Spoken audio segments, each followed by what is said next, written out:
outside and over the sound of the drilling, which we apologize for, sorry about that, we're getting into elevator, then something is wrong, because there's a lot more of you than there is of me. So I'm going to say good morning one more time, and I want you guys to be as loud as you would like to be. How often are you as adults given permission to yell?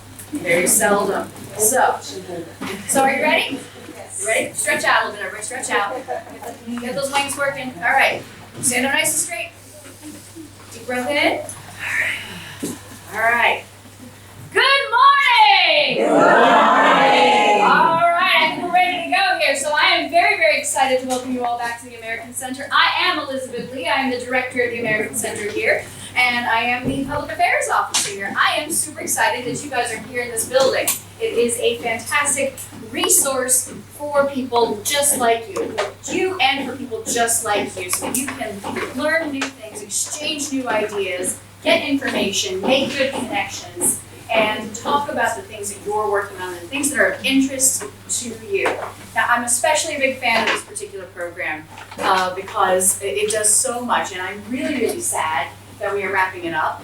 And I think this is the last set of the conclaves for it. Am I right on that one? Yes? Now I'm really sad. But what always makes me happy about an ending is that it's usually just one more first step. So you have now received all sorts of access to lots of information and lots of resources. Every person in this room is a network for you. So what you do with it next is going to be the really exciting stuff. So I know everybody's like, the idea is the exciting part of an innovation. It's what you do next. It's the hard work that comes when you are building to that next thing. That always excites me, the what's next step. So I am not going to spend up too much time up here talking, but I'd actually like to hear real quick from you guys. Like, what are you wanting to get out of today? Or out of the next 2 days? Because we got like we started a little bit early. So what would you guys like to get out of the next 2 days? Networking? Great, that's fantastic. What about you? Anybody else? Learning? Stories? Support? Ideas? Collaboration? Fantastic. What about back here in the back? Anybody got ideas? What do you want to get out of these next couple of days? Collaboration and networking. These are all great ideas. So I want you to keep those ideas and thoughts in mind for what you're hoping to achieve over the next 2 days. Because that's what you've got. 2 days to get the most out of what you're going to be doing. So whenever you're like, what am I doing here? Because we all have that moment in a conference, right? We're like, oh God, I want a nap. Yeah, no. Whenever you have that moment, go back to those ideas. I want to find new people to collaborate with. I want to find new opportunities to collaborate. I want to find new ideas. I want to build my networking options. I want you to then stand up and walk over to a completely different table and sit down and start talking to those people. Around the room. Hi, I'm Elizabeth. I'm the director of the American Center. What are you doing here? It's a very effective tactic. So, my mother was right. Don't tell her I said that. Or tell her I said that. All right. So I think we're nice and warmed up. We're all ready to go. Got a couple of good deep breaths going. One more. The air here is actually clean. We've got an air purifier back here, so don't worry about that pollution. All right, so I'd like to go ahead and take a moment and welcome to the stage Melinda Pavick. She is our Consul General here at the U.S. Consulate in Calcutta. She does fantastic work in working with women and with innovators.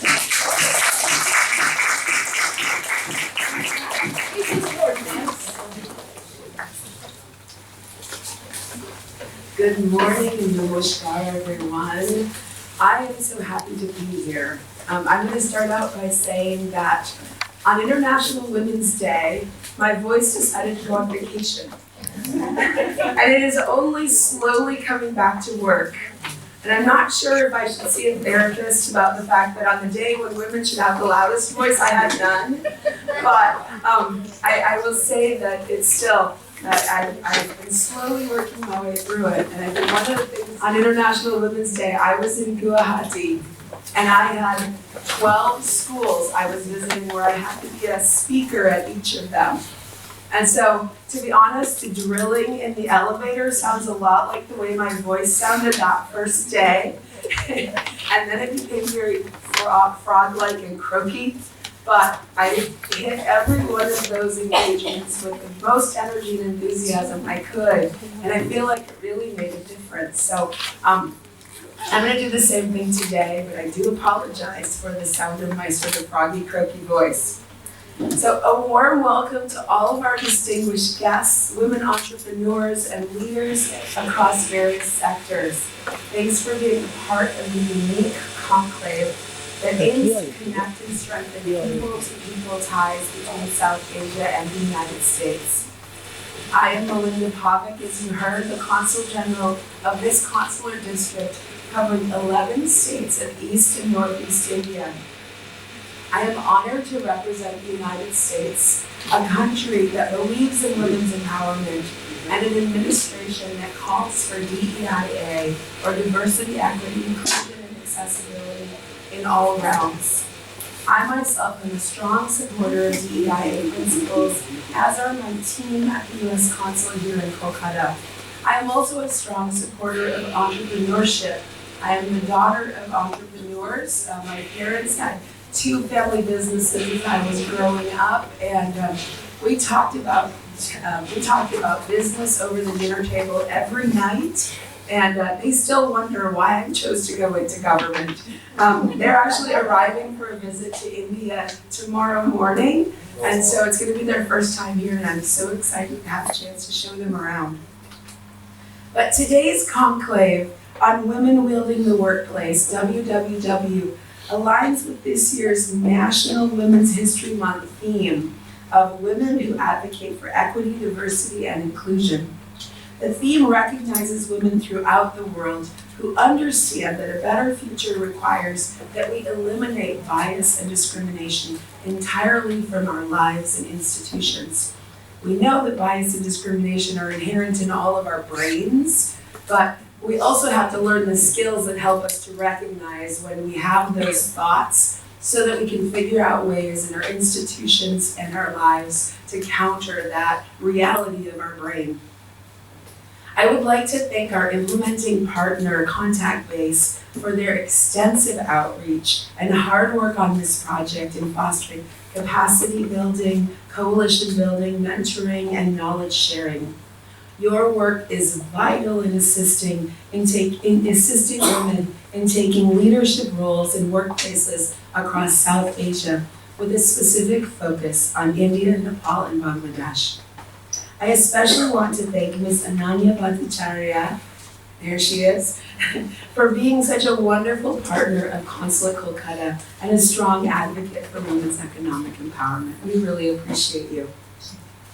I am proud of the incredible accomplishments that arose from this project. Please allow me to share some of the great outcomes of this powerful partnership. And I'll say, as I walked in, just looking at the flyers and all of the information about the different businesses that have been involved was very impressive across all of the sectors.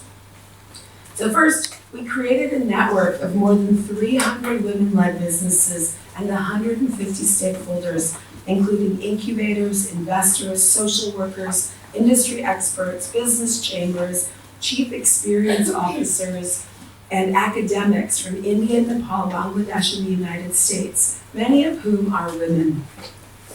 The South Asian coalitions and networks have helped to strengthen women's participation in the global economy by addressing the unique challenges of women in Nepal and Bangladesh, including lack of funding and addressing social stigmas that can prevent women from joining the formal economy.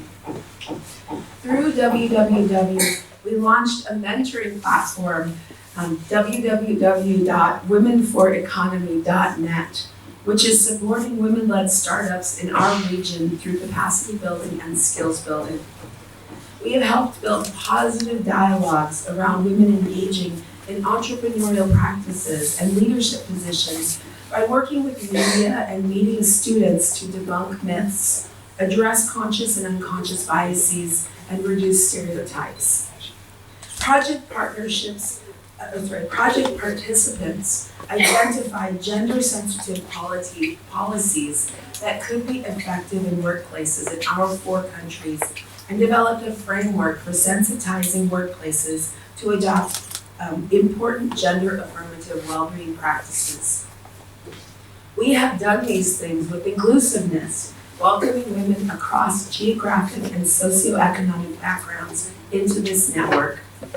Among the many success stories from this program, I want to highlight 12 women who are survivors of human trafficking, who are now running businesses. Talk about a change from vulnerability to empowerment. It's such a wonderful, wonderful success story.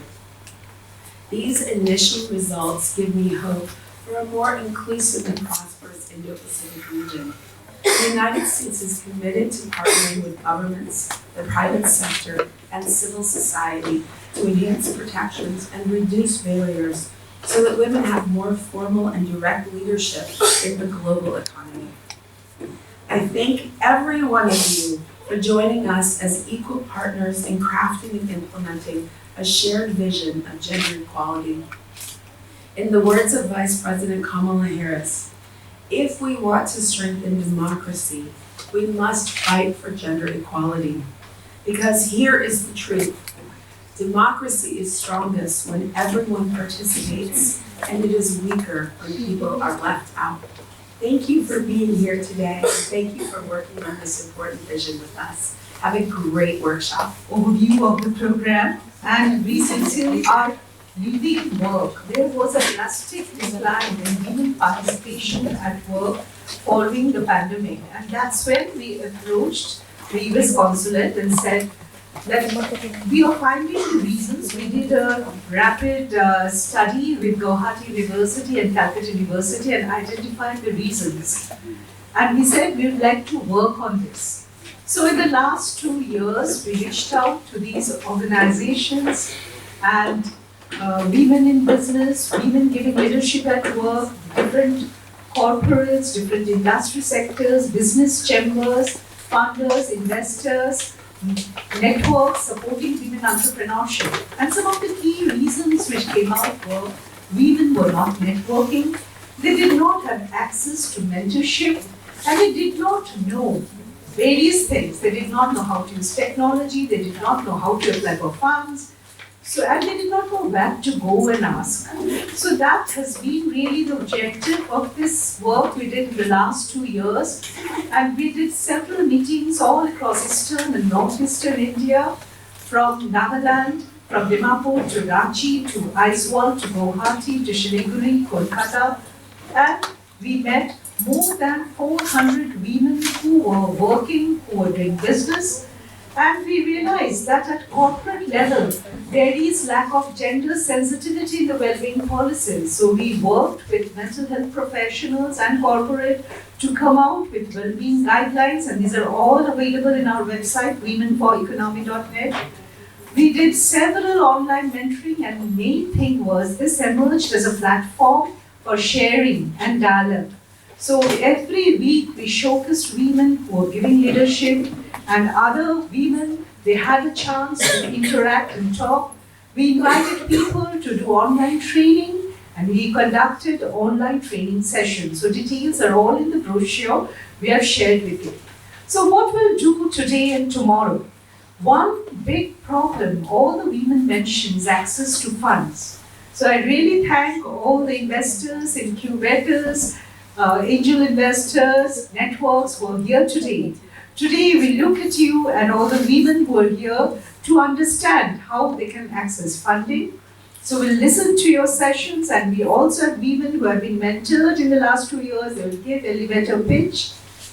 The other thing we'll do is, what we'll do next. So we again will invite all of you to understand sector-specific constraints and how networks can contribute in addressing them.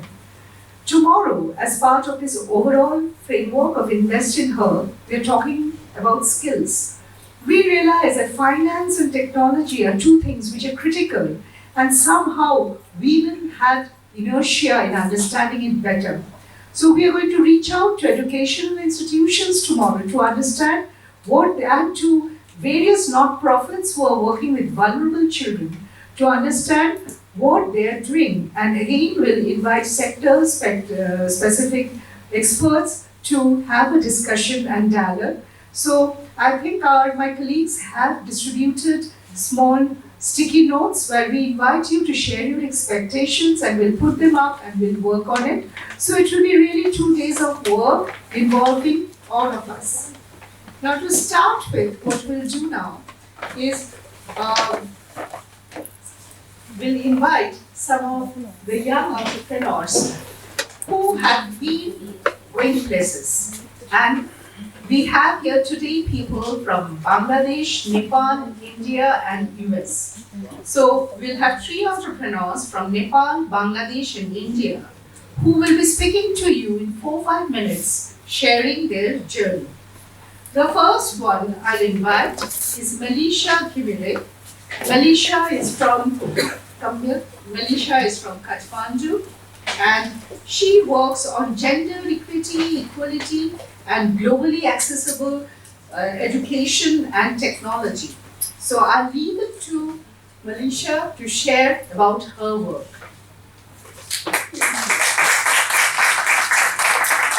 I'm really not good with this, so I speak very freely. And hi everybody. I would like to start with a very good quotation. I made this quotation while I was participating in one of the biggest hackathons for Microsoft. Standing tall like a mountain and carrying one of the most unique flag in the world, Namaste from Nepal. So I'll wait for my slide to come up. But before that, let me start with a little bit of facts about Nepal. About 95,000 youths from Nepal travel abroad every year. The number is increasing by almost 95%, and there is no way that we are being able to stop it. And then they're traveling because they want better education and they want better opportunities.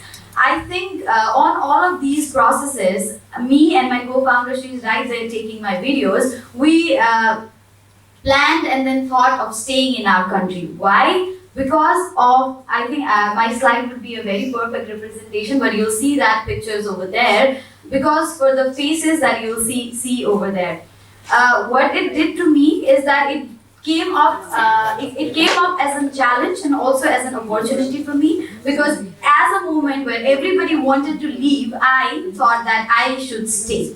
Because when there are challenges, there are opportunities, and then when I'll be the one to solve that, I think I'm going to stand proud and then tell my fellows that these are the opportunities that are there. I think you should come back with the knowledge that you have and come back to the nation. So these are the faces that made me stay, and that makes me and inspires me every day. So this is the map of our country, and I've placed every place and the faces out there who inspire me every day to become better, and also to make sure that I have a proper inspiration so that I stay in my country and make sure that I work on the problems that I've seen. I would like you to meet with someone. So she is a very, very average student. She studies in class 8. And she was born in Kabri Palanchok, which is about 2 hours drive from Kathmandu, but brought up in Kathmandu. And then she comes from a very average middle class family. Her parents gave her everything, but also cutting down their own food and clothes. They cut down their own luxuries, but they gave everything to her. She studied in a very good school, and then she aspires to become an engineer. So she wants to become a computer engineer and then also work in terms of empowering girls and women. So that's her inspiration. But while she was coming through this aspiration of becoming something, she found that there are a lot of challenges. So she was a very average student who thought that the parents thought that she could not do anything in her life. So she was concentrated on studies. They didn't want her to take part in anything, while she was really good in theaters and everything. But people wanted her to study. She wanted to do science after her 10th grade, but everybody stopped her to do so. She wanted to do engineering. She would stop there. But I think she didn't stop. She challenged it and said that I'm going to do it. I'm going to become an engineer, and she did it. So coming back, she is an engineer right now, a computer engineer. And then while she was studying, she saw the problem that there are really less women in STEM. So out of 48 in the class, there were just 2 women, and who were really outnumbered in terms of everything. She entered a corporate world where she worked for multinational companies, where she was the only woman in the board. She was the only woman who was voicing out, and she found females who were leaving companies because they didn't have dustbin in the toilet. The third problem she found was the curriculum and the education of our country. The curriculum is really old, and then the industry and academia, but the gap is really huge in our country. While she graduated, she could not find a proper job because the knowledge that she got from her curriculum was not enough for her. While she got into the corporate world, she saw that the people are coming into the industry, but the women who are coming into the industry are not retaining in the industry because of the biases that we have within it. So what she did is, with all these challenges, she thought, why don't I solve it? Why don't I stand proud and say that I'm going to start an initiation that is going to solve all of this? So it took her 3 initiations to say, hey, I'm here, I'm solving all of these problems. So now what she does is, can I go to the next slide? She equips people, she empowers them, and she eradicates. So how does she do that? So hi everybody. That she is me. I am Melisha Gemire from Nepal. I'm a computer engineer and then running 3 different companies to solve all the problems that I just mentioned. So I run a foundation called Equal Foundation. That's derived from She is Equal. So if you pronounce it She is Equal, that's equal for you. We work with women from all over Nepal, from age group of 9 to 40. As I traveled all over Nepal, I saw that technology mostly is for privileged. It's not there in rural settings. They don't understand technology. There is a very big gender divide and also a digital divide. So me and my co-founder, we founded this foundation in terms to understand how do we make sure that we have a proper access, not just for technology, but mostly for sexual and reproductive health, for economic empowerment, for arts and culture. So we work in about 6 aspects, and then we have about 9 projects spread all across Nepal. We work mostly in rural parts of our country where people don't have access to language, access to technology, access to tutors, and mostly access to knowledge. The second organization that I run is called Genius Academy. It's a profit organization. I work with education and universities. We penetrate mainstream education with curriculums from Amazon and Microsoft. So we are the only training partner and academic partner you'll find in Nepal for Amazon and also for Microsoft. So we try to go to universities and say, hey, we're going to change the curriculum a little bit, and then we're going to teach a world-class education, and our tutors go to the universities and colleges. Right now, I have about 5 universities, top 5 universities in our countries, and 100 plus colleges that our tutors are going in and teaching these classes so that we can at least transform a little bit of the education that we have in our hand. So what do I do with the pipeline? I have about 8,000 students that are graduating from one university, and where do they go? They're going abroad. So how do I try to see if I can retain these people in our country? So right now I run an organization called Code Rush, which is a talent pipeline generation. We work with staff augmentation. We try to train our people on different industry level educations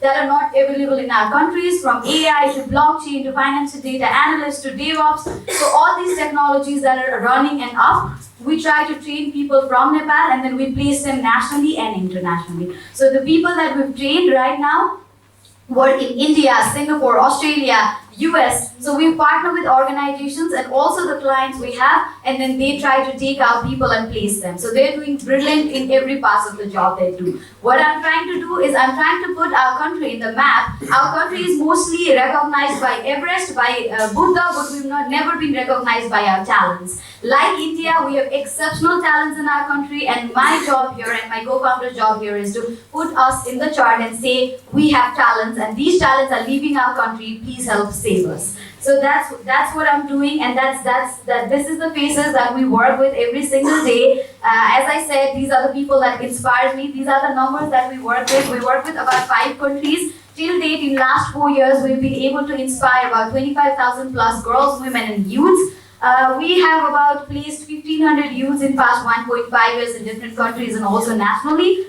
We have about 40 team members. Besides me, there are people that are working right now in Nepal and other parts of the world to making sure that everything functions properly. A huge shout out to them, and also a huge shout out to my co-founder. I think we have 2 female leaders who are running all of these 3 organizations. And then, yeah, we would love to network with you. We would love to talk with more about our things. I'm here for 2 days, and This is a part of me. I've been part of all of these forums. I've participated in hackathons. I've been to international and national competitions representing Nepal. And then also a part of me of art and culture is I'm a trained Kathak dancer. So that's my picture right over here. Thank you so much, everybody. Nice talking to you.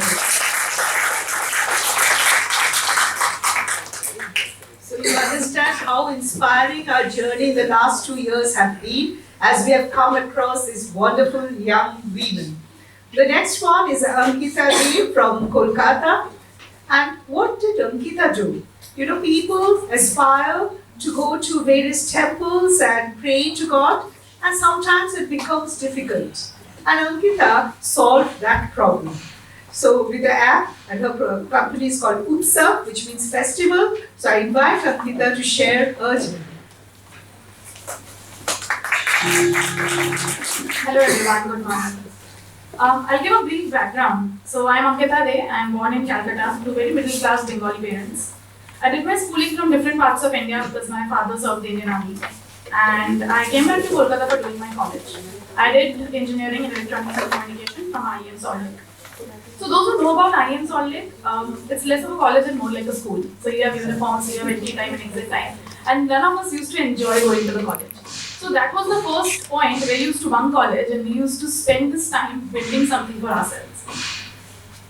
But what this college gave me was a bunch of good friends and my co-founders today.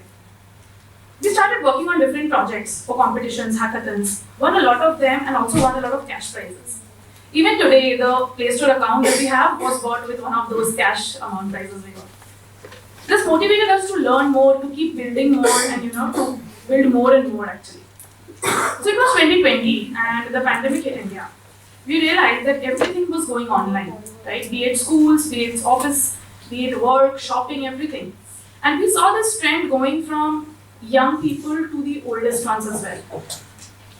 Being Bengalis, sitting here in Calcutta, we were very much attached to Durga Puja. And I think that was the first time Durga Puja was not happening and we were not able to go out to celebrate.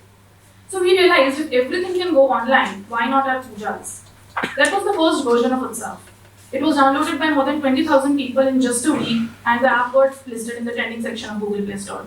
That was the first product success we saw. We reached out to a lot of investors because we knew that we needed funds to run Utsav. We got rejected by hundreds of them, but we got one call from Mumbai-based VC, 100 Extra VC. They asked us to come down to Mumbai and in the next 2 days, right? So for middle class people like us to go to Mumbai next day, get a ticket which is around 10,000 each, 3 people going and coming is 60,000, that is all we have earned like last 6 months or so. So we thought, should we go, should we not go, because we don't know what's going to happen. They have called us for an interview, but what's going to turn out of it? But however, we took the bet and we went there. So I was the only female founder and there were 2 guys with me. My parents being conservative, moderately conservative, were not okay, me going with 2 guys to Mumbai for the first time. And that was also, I'm not graduated yet. So my dad accompanied me. So in my first investor meeting, I went with my parents and my 2 co-founders. So, but one thing that turned out good was out of 2,285 pitches in that cohort, we were selected among the top 10 and we got funded. We got 25 lakhs as our first check. Before raising this check, we didn't have even the money to get our company registered. So once we got the funds, we registered our company. The company is called Applex Technologies Private Limited, and we decided not to take up any job finally. Right? So we graduated from college, we started working on our startup. For the next 6 to 8 months, we kept on building the product on how we can build a sticky community because we were building a social community app at that point of time. But we failed. We realized that it was not easy and we were bleeding money without any revenue getting generated. We went back to our drawing board and we figured out that this unique use case could be done where we could conduct pujas for people at temples on their behalf. And the entire experience of puja, prasad delivery, everything would be taken care by us. I think that's a value added service which people might like to pay for, right? And we could generate revenue. And it worked. We were invited by Ross's Table, which is a type of Shark Tank. And we had a fun interview with Sunil Shetty there as well. We raised our next round from Bangalore-based fund India Quotient, who also backed Sugar Cosmetics, ShareChat and Coco FM. Currently, we are a team of 15 people working from Bangalore, operational in 40 famous temples across India. We have served more than 30,000 customers and super excited to experience the next phase of the journey. In this journey so far, I have learned a couple of things. While in a startup, you have to be mentally prepared to learn fast, to fail fast, and to rebuild fast. Because everything happens very fast, and your team and you have to be compatible with that. Never be too excited with success, because it's a constant loop of successes and failures. It keeps on happening. There are a lot of sacrifices involved, from sleepless nights to skipping breakfast. But what I have realized is that I am the asset of my company. I am about to build. If I lack the energy, it's going to reflect on my team, it's going to reflect on my peers as well. So even if I'm spending time on myself, not working directly, it's an indirect way of working towards success. This is a long journey. I have heard from my other co-founder friends that it's not a journey of years, it's a journey of decades. So what we have to make sure is that we do not procrastinate to spend time with our friends and family. Because probably in the next 10 years, you will be busy this way, right? These small breaks from work, taking those steps to go and meet your parents, going on that friend's trip that you wish you could go for, I think we should take that moment and make sure that it affects ourselves in some way or the other. We do not have a regret that at that point of time I was super busy working and building my startup that I missed on those small things. So we should attend the next family function and go on the next trip with our friends. There are a few glimpses from this small journey that I shared, and thank you so much.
Learned very important lessons for taking the break, making mistakes, learning from mistakes. I think those are very vital points.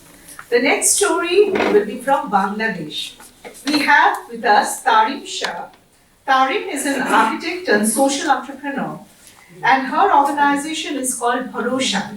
It's also a social impact business aimed at providing sustainable solutions for informal settlements. Currently serving as the Chief of Staff and Head of Growth at Amal Lab, Bangladesh's leading diagnostic marketplace, Tarim drives growth, innovation, and digital transformation. So over to you, Tarim. Hi everyone. It's quite overwhelming. It's my first time in Kolkata, second actually, and second time in India. And to be in front of such inspiring women from all sort of background. So thanks for the introduction, Ananya. Where to start? In 5 to 6 minutes, where do we start, what happens and whatnot? But can you just shut this for the time being? I think I basically first would want to start with my own journey, and probably as a female from the geographical demography landmark that we are in, which is the South Asia. And also it's quite great to see familiar faces. I see Simon here as well. Hopefully to talk to you later. So Exactly 10 years ago, when I was just a teenager, I moved to the capital city, Dhaka, of Bangladesh, having 25 million people. A girl who had never actually even ridden on a rickshaw, paki, whatever you might call it. He just wanted me to be educated. He wanted me to get the best grades in class. I realized that there are much more things as a female we need to face in the real world, starting from understanding how to negotiate, how to say no to like the numbers, the P&L that we're solving every day. It's that space that we take, which is not taken very positively in everywhere that we go, be it the table or be it even in a town where you might even have a cigarette. All right. So when I came to Dhaka on 25th January and moved into my hostel, and on the first day everything got stolen from my room, I decided that from tomorrow I'll make sure that my dad doesn't have to pay for my education, doesn't have to pay for my job, and in next to 5 to 6 years I should be able to actually be what I couldn't probably get in the environment to get inspired from and walk alone. Like, I don't want anyone to be alone. I want female founders to put female founders, female professionals, or females to pull on females, all right? So that was just where I was sitting back in 2015 and thinking that. So from there till today, studying 5 years of architecture, I realized architecture is beyond building boundaries. My journey specifically began in my third year when I went to Norway as a global intern and earned my first salary, which was probably at a very high level. And I realized, what do I do with this money? What do I do with this exposure? Let me try to understand what females feel globally. Trust me, the pain points that we feel in Bangladesh, in India, or even in Nepal is this pain point that a woman architect in Norway is actually feeling. She's not being heard, she's not getting paid enough, she is having that pay gap that we have with the male professionals. And I was like, there is a global angle to it to work from.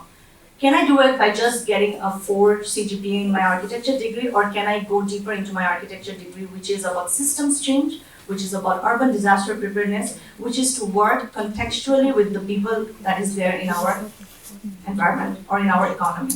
That's when I first visited Korai, the largest slum or informal settlement in Bangladesh, having 90,000 families over 100-hectare land, where 56% population are females. Mind you that these females get only $100 per month. They are only housemaids or garments workers.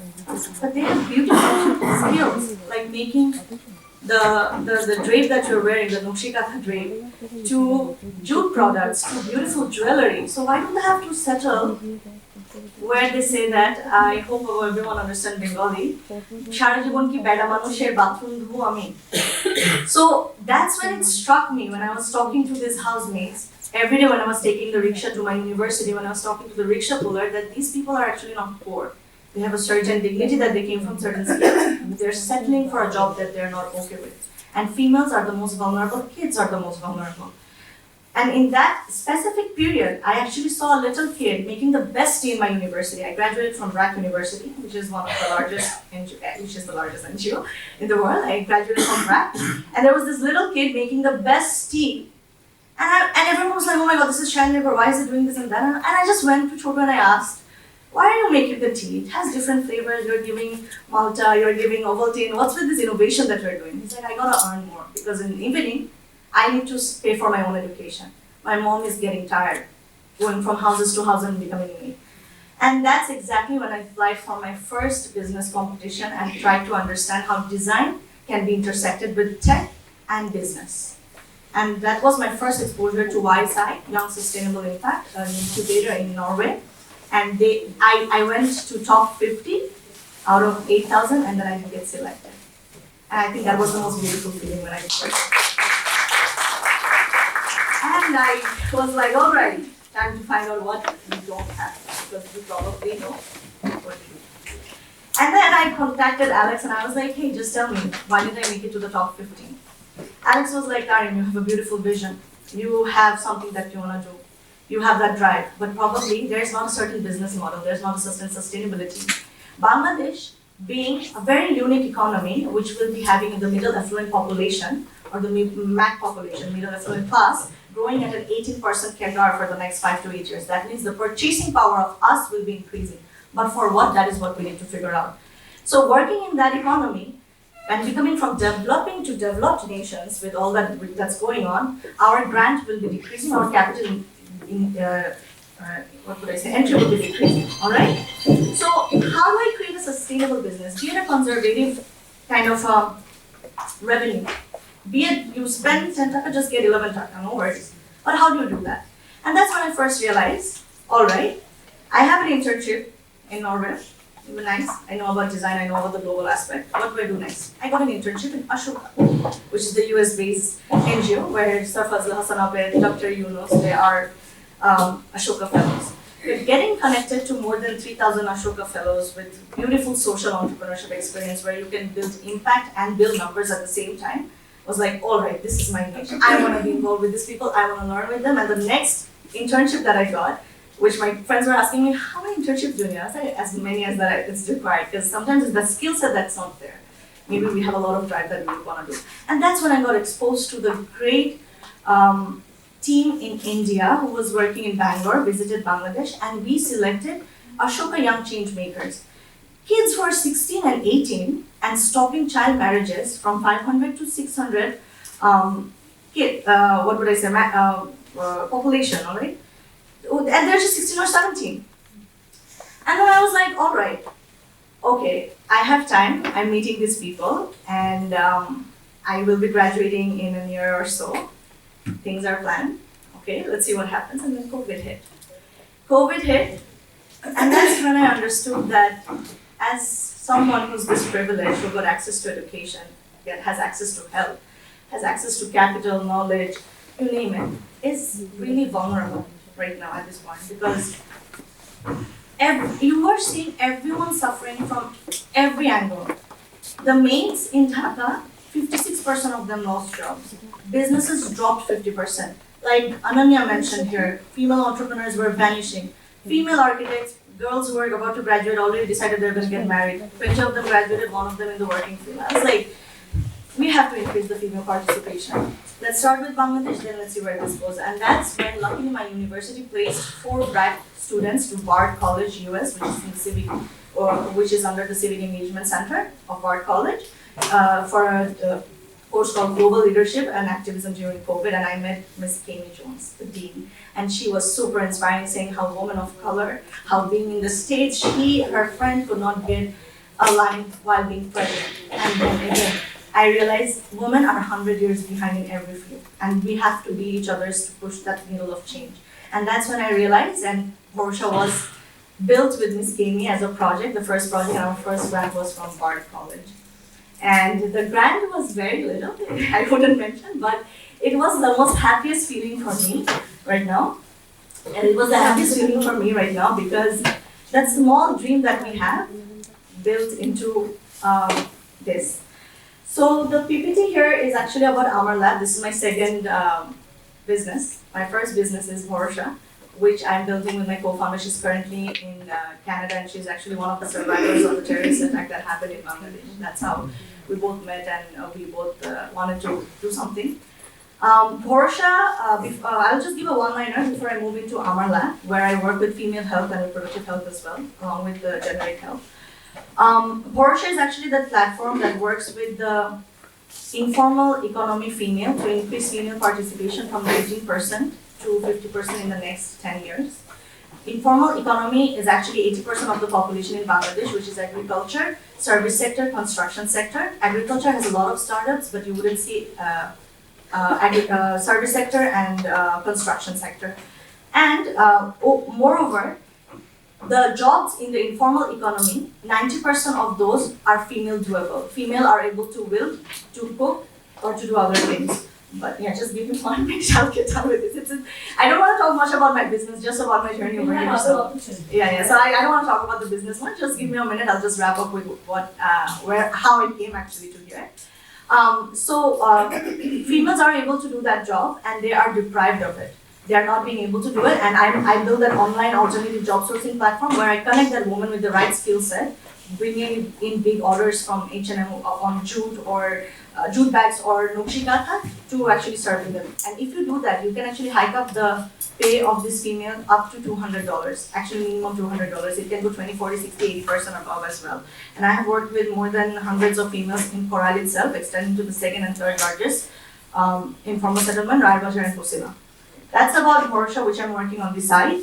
And finally, about Amar Lab, I wouldn't go much details into this because I have a session today later on Amar Lab. Give a little brief.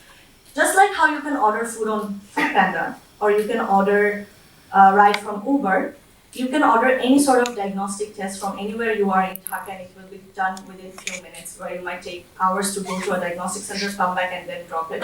And you get your report within the app and the website within your phone within 24 hours. We are the first and largest marketplace connecting with 92 diagnostic labs and third year into operations, and $40,000 ARR per month. So yeah, thank you. I was really thinking that it's so important to work towards the SDG of global partnership. We must continue creating these opportunities of networking and learning from each other.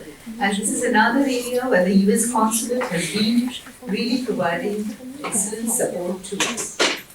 Our next speaker is Gayatri Manikurti, and she's coming from Kerala.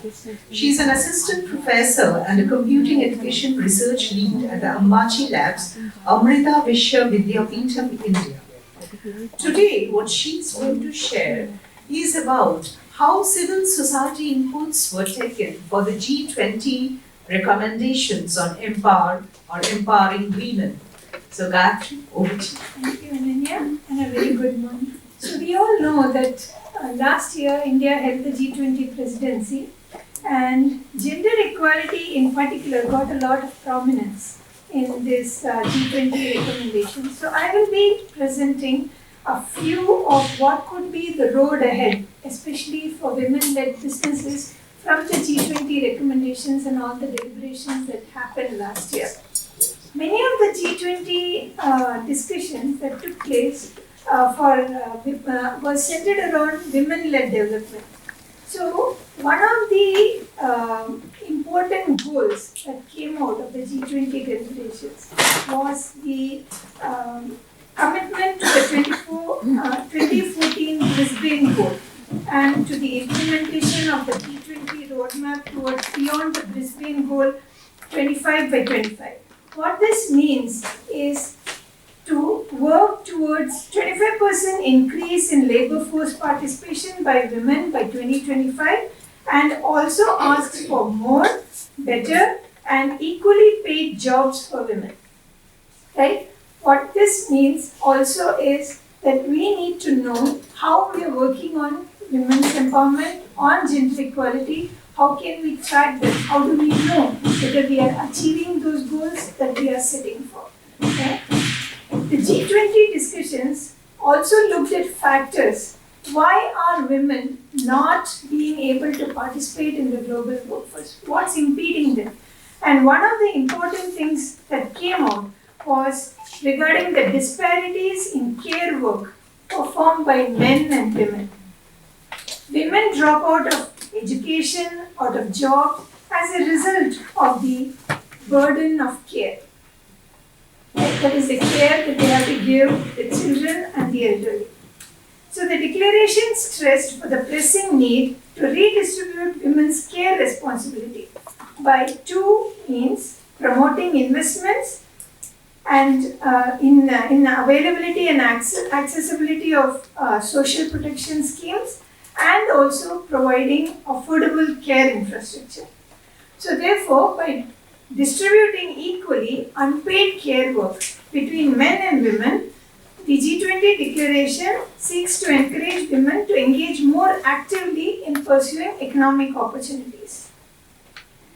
So when we look at women and finance, women's access to finance, entrepreneurship, labor force participation, and placing women in leadership positions, this is the comprehensive set of things that the G20 actually focused on.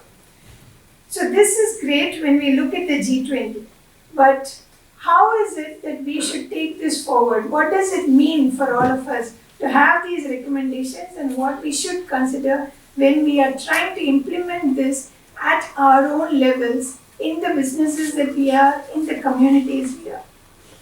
For this, I will bring the perspective that we so at Amrita Vishwavidyapeetham, we have the UNESCO Chair for Gender Equality and Women's Empowerment. We have been working in the field, in the villages in India for the past 15 years to develop this framework called the AWESOME framework. See, the AWESOME framework stands for Advancing Women's Empowerment through System-Oriented Model Expansion. So we are using the systems thinking approach to come up with a more holistic and a systemic process of understanding women's empowerment and what it takes to empower women truly. So this incorporates the lessons that we have learned, over 15 years of work in the field. One of it is when we go to a village and do a women's empowerment intervention. So like, for example, we do something and that is very successful in there. You try to replicate the model in the next village. It just doesn't work. There are new set of challenges, new set of problems, because what you need to look at, you need to understand all the factors that are affecting the women, both from the perspective of the woman herself, the family that she is in, and the community that she is in. And because of the diversity in this, the same models do not replicate. Also, women's empowerment is a subject of time. What works today may not be exactly applicable for what's working tomorrow. Right? We also see that women's empowerment should be very closely integrated with skill development. If we just talk about women's empowerment in terms of access to finance or capital, that is not really very sustainable in the long term.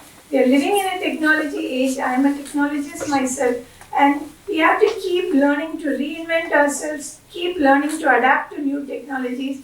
We have to learn how to learn. That is the way I think about it, because we can never be prepared for what AI is going to bring even 10 years down the line or 15 years down the line. So how do we constantly learn to adapt? And how do we teach women in the workforce to learn to adapt? How do we constantly learn to learn?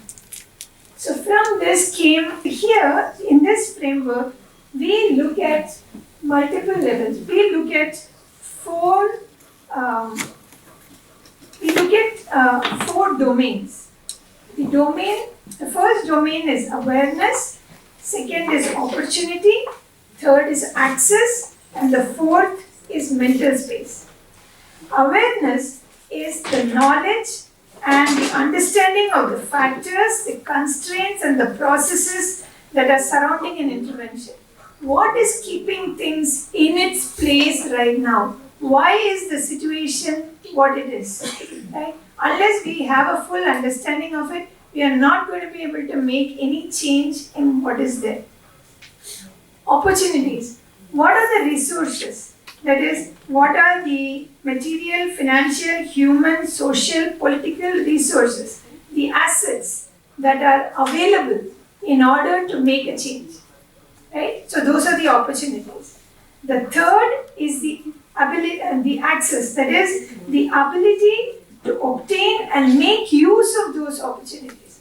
What is preventing them?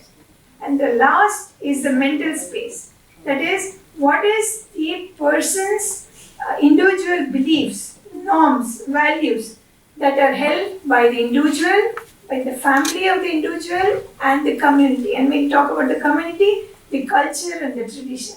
So whenever we look at an intervention, it needs to be studied or needs to be understood from the perspective of all the four domains in order to really gain a comprehensive understanding of where that particular intervention is and how can we leverage and make a change. The other aspect is the multitudinal factors that contribute to this. So economics is one factor, health and sanitation, education and skill development, environment and sustainability, society and culture, and politics, safety and security, and economic vitality. All are 6 different dimensions which contribute to the state of the women's empowerment. Finally, there is also the context, which I was talking about, the women, family, and the community context. So what we believe is that whenever women-led businesses try to adopt the G20 recommendations into their business and look at women's empowerment, it needs a more holistic view, a holistic idea, not just looking at economic empowerment per se, but to look at it from the different domains, the different dimensions, and the different contexts, right? So the solutions need to, when you talk about, say, social protection, how can we have skill development opportunities for the women, but at the same time look at the point in life that the woman is, the responsibilities that the woman has. What is all the things that is going on in her life, in her family, in the community, and do appropriate skill development so that it is something that is meaningful for her, that is something that can be applied for her. Okay.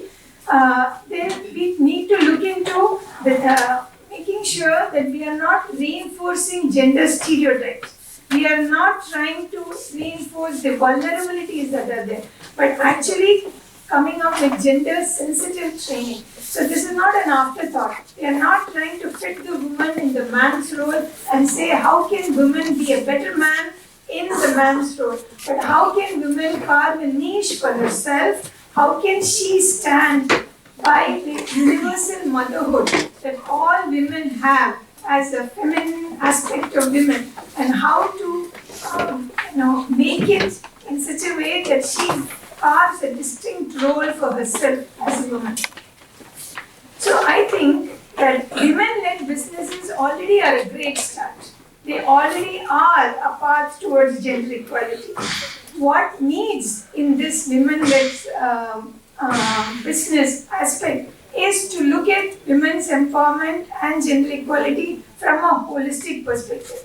And that also means we need to be able to monitor, get gender disaggregated data, and that's where I think there's a lot of opportunity for collaboration and partnership, because we can talk about this more, we can talk about how we can measure how we are doing in terms of gender equality and empowerment within our own circles, and how we can broaden it so that this our community and this nation achieves that. So that is my take, my 2 cents of how we can implement the G20 recommendations into our sphere. Tomorrow, I will be sharing a little more about the skill development opportunities that we are working on, how we can empower girls and women in hands-on skill training, and that can lead the way for better future in terms of both education and economics. Thank you. Thank you, Gayatri. Indeed, one of the agendas which we really need to work upon in the next stage is the care economy and how to address this big challenge of caregiving. Our next speaker is Professor Lisa Glidden. She is from the State University of New York, College at Oswego, and she has been teaching political science for around 2 decades. She is a director of Global and International Studies Program and the inaugural director of the Great Lakes Institute at the State University of New York. She has been working in Africa, in Latin America, in Middle East on development, global politics, environmental politics, and sustainability. Her research interests include social movements, indigenous politics, environmental politics, and she has written several books and papers. So thank you so much for the invitation. I have actually been very impressed in learning at all that this organization has accomplished, all of your organization really has accomplished over the last 2 years, and I'm grateful for the support that the US government has given to it. One of the things that I wanted to talk a little bit about today are some of the lessons that I have learned from doing the kind of work that I do, again, in different contexts. And some of the lessons that I've learned, so the change for me was most of my work had been global. COVID kind of turned my attention home because I couldn't go anywhere. And so Oswego was right on Lake Ontario on the Great Lakes. And so I took some of the projects that I had been working on globally on capacity building and understanding social capital and really turned it home. And so I'm sure people have seen this in the motivating questions for today is actually what made me think of sort of framing what I wanted to speak about. And one of the things that jumped out at me immediately when I saw the motivating questions were that figuring out the challenge, the sources of funding, and even what kind of capital to raise are huge challenges in and of themselves. As someone who turned kind of later in my career to understanding the Great Lakes ecosystem, I am still constantly learning about the different organizations out there and what they do.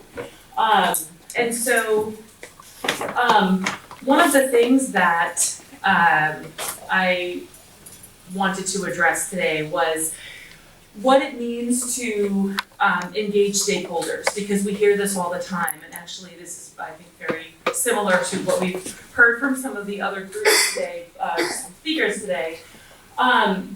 So engaging stakeholders is going to be very important to understand not only what their needs are, but also what they already know.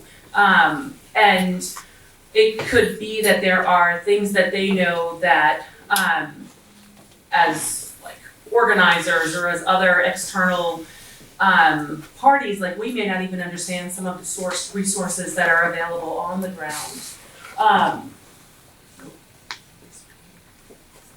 So I think consultation and communication are two of the biggest, most important aspects toward understanding, actually engaging stakeholders. How you go about the consultation, who is included in that consultation.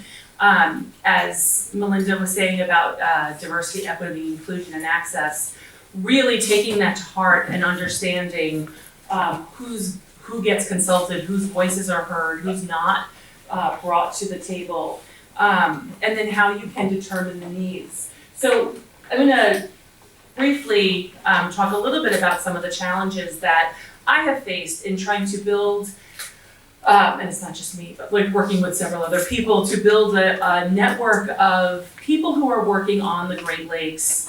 A little bit briefly about the geography. There are 5 Great Lakes in the United States. The Lake Michigan and Lake Superior get a lot of the attention. They're very large, they have big cities on them. Lake Ontario is very interesting because it's internationally managed. There's a treaty with the US and Canada for how that lake works. I became involved with an organization that tried to bring together academics, communities, what we call people who are like practitioners, actually working emergency managers, people who are working on the lakes, the environmental conservation people who work with fisheries. And we came together with this concept, with this very broad focus that you can see here on co-producing knowledge, valuing wisdom, and recognizing the complex linkages for sharing the Great Lakes biosphere. I was very interested with the systems thinking. I was talking a little bit with Gatari a little bit before this, because understanding a complex ecosystem, and by that I mean not just the water system, but also the populations around the lake are very, very complex and very challenging.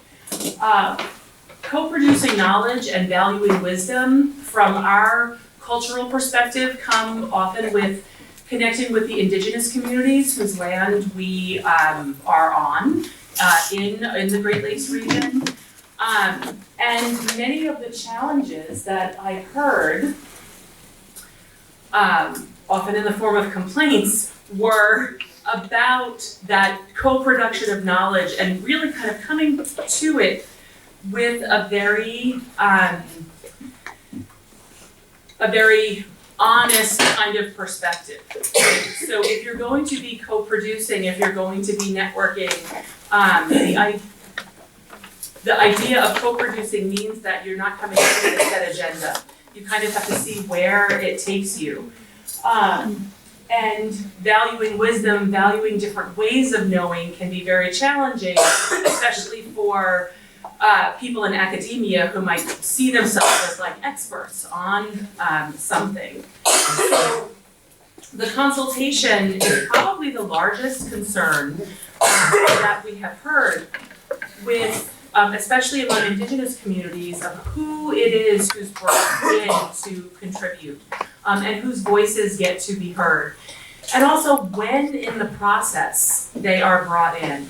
So having, and probably the key here is not having a set agenda, right? Not already knowing the plan of what you would like to enact, and then consulting to see what people think about it, but actually working with local communities, with practitioners, so that you can create the plan together, right? Find out the needs and create the plan together. The last thing I'll say a little bit today, and I can pick up more on this tomorrow, is on communication. The kinds of mechanisms, building out an infrastructure for communicating and trying to have continuity. So I think in the case of this network, that's part of what the challenge today, right, is you've all done so much work together, heard amazing stories. How can we continue this, right? How can we build out that infrastructure? And while it is very challenging, we do also have the technological tools that can help us to do that now. It tends to be very effective when you have someone who's kind of doing the organizing. But things can kind of fall apart. You really need committed individuals for after. So I think I will just end. I have about 2 minutes left. I did want to end just a little bit talking about some of the policies in my home state of New York that have tried to address women's empowerment and letting women have access to the workforce. And one of the things that New York State does is that if you are spending state funds, there are quotas put into place for how much money or what percentage of your expenditures have to go to women-owned businesses and have to go to minority-owned businesses.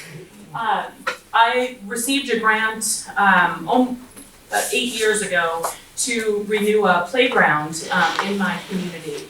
And in that grant, we had a 30% requirement had to be what we call minority or women-owned businesses. And I was able to meet those goals, but it was actually kind of a struggle. And one of the challenges that I sort of realized after the fact was the women-owned businesses, actually for 2 of the companies, one of the women-owned businesses and one of the minority-owned businesses, the person who I dealt with was a white man at both of those. And so there was like a partner someplace in there was like, they got the registration approval. So quotas, I think, can be an important way, right? And I did work with other, I was able to expend the funds of this grant in ways, and it was like a $250,000 grant, so we're not talking about little amounts of money here. I was able to expend some of the money in ways that did benefit minority and women-owned businesses. But also, I think the kind of networking and connections that one might have had to sort of vet these businesses before, I may have been able to make some different choices. And so I think the necessity really of a pipeline, which we've already heard this term today, and that'll be what I'll be talking about a little bit more tomorrow, getting women into positions to be able to take advantage of these opportunities.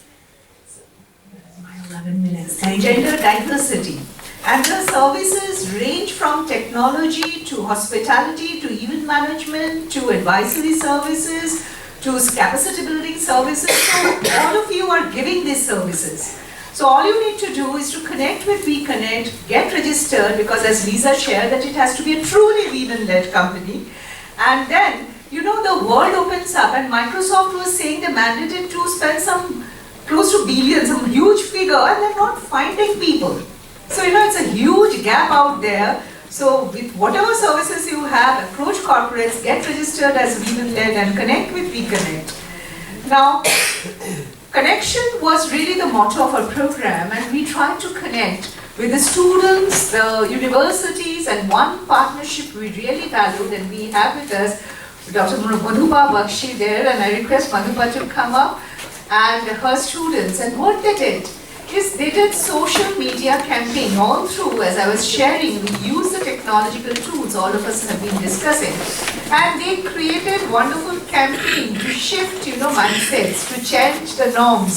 And I invite Orina to share, to talk about women leadership, highlighted several stories that generally get unheard. So I would like to share on their behalf a video that they have created. So I think it would be better if they start off with the video.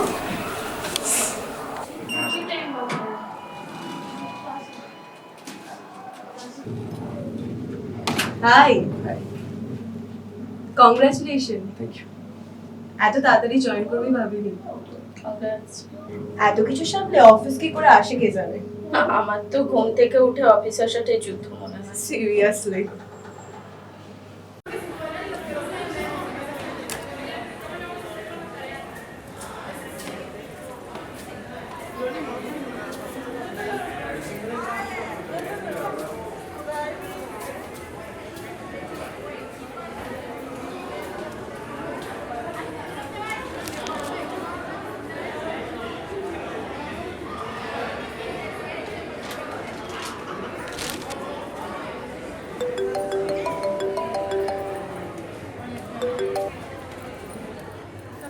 Hello, হ্যাঁ হ্যাঁ বলছি আমার একটু কাজ পড়ে গেছে, আপনি আজকে গুড্ডুকে একটু ভ্যাকসিনেশনের জন্য নিয়ে যেতে পারবেন? আমার এখনই আজকে পসিবল না। আমি হ্যাঁ আমার হবেই না আজকে, একটু দেখে নাও।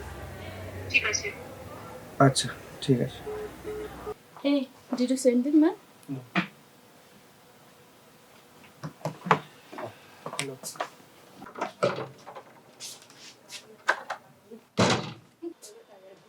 Good morning, guys. Good morning. How are you? Yesterday we were talking about that consumer pattern in that area. Anybody has any data, any idea? Excuse me sir, I have an idea. যেহেতু আমি এই প্রজেক্টে আগে কাজ করেছি, তো sir can I lead this project please sir? তুমি lead করবে। তোমার বাড়ির কাজ, রান্না, বাচ্চা কিভাবে, হ্যাঁ? তুমি ছাড়ো। Nikita, Yes, sir. তুমি লিড করবে? Absolutely, sir. Great. So it's decided that she will be leading this project and everybody will help her and we will start this project right now. Okay, the meeting is over and we will start going, right?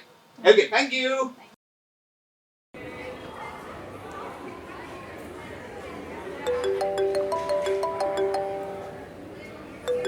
Hello. Hello, আরে তুমি তো জানো বাড়িতে পুজো, কাজ তাহলে গুছিয়ে যাওনি কেন? হ্যাঁ মা, আমি আসলে কাজ এত ছিল, এতদিন পর এসছি, তাই সব গোছাতে হবে, এত কিছু কাজ কি করবো মা? দায়িত্ব পূরণ করতে না পারলে দায়িত্ব নাও কেন? ঠিক আছে মা, আমি এসে করে দিচ্ছি।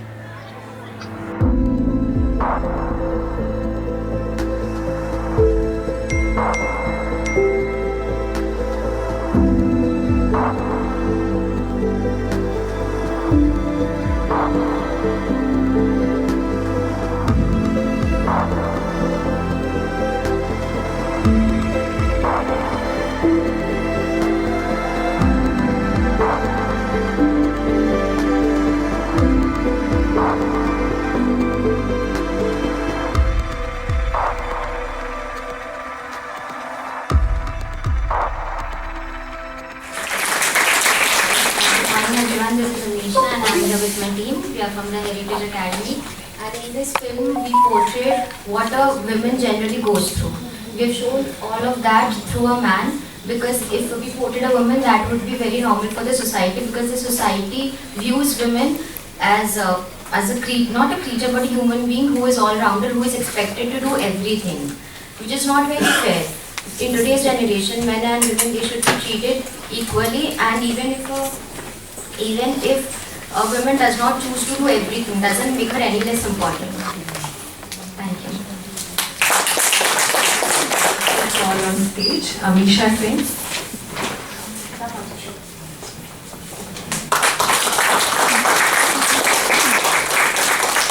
Indrani Dev.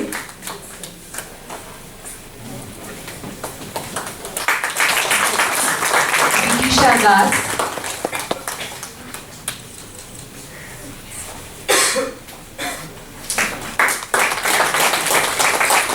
Atoshi Karmakar.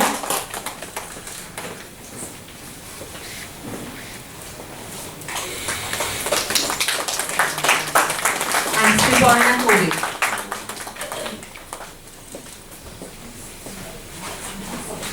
I'll also request Madhupa to come forward.